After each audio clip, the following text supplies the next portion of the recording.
Hello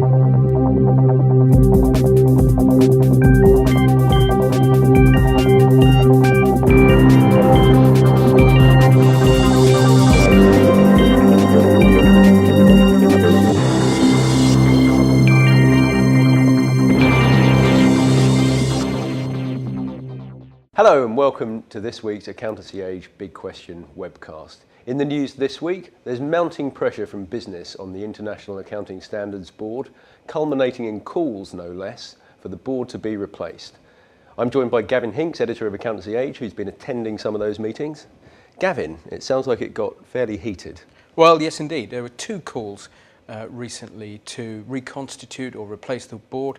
One of those came from Tim Bush of Hermes Asset Management. He said he likened the board to a 1970s tractor factory, command and control, wasn't producing the standards, needed to be replaced.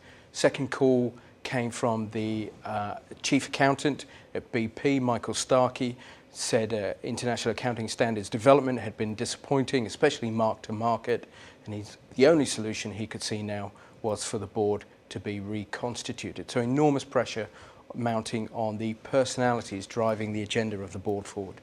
Okay, well, Tim Bush is normally not given to moderate language. He likes to cause a stink where he can. But for the chief accountant of a company like BP to be so vocal in his criticism, that seems like a different step forward. Yes, that did seem like a step change in the usual kind of pressure that we witness on the Accounting Standards Board. He also did this through the letters page of the FT, so it was an extremely public way to bring his views to bear. I suppose the big question going forward, though, is whether they can sustain that kind of pressure. My guess is that they can for the time being. The head of the board, Sir David Tweedy, is an extremely robust character who's put up with a lot of flack in the past. People have threatened him, they've attempted to brutalise him in the past, especially in the US, where he's been trying to implement international accounting standards. So I imagine he'll resist this. I think the next question, though, is will the people supervising the work of the board, the trustees, and then the new oversight body coming in to oversee the work of the trustees, whether they will feel this pressure going forward. And I think that's a slightly different question. I think they will, but will they buckle? Will they go ahead and do anything about it? That's a slightly different question. Okay, and the IASB has already said it will look again at some aspects of its work around fair value. Do you think that it's taking some of this criticism on board and it's willing to change? Coincidentally, I think the IASB is always willing to take reasonable opinion on board when it's developing its work program. It is looking at IAS 39, this extremely controversial standard on financial instruments and mortgages otherwise.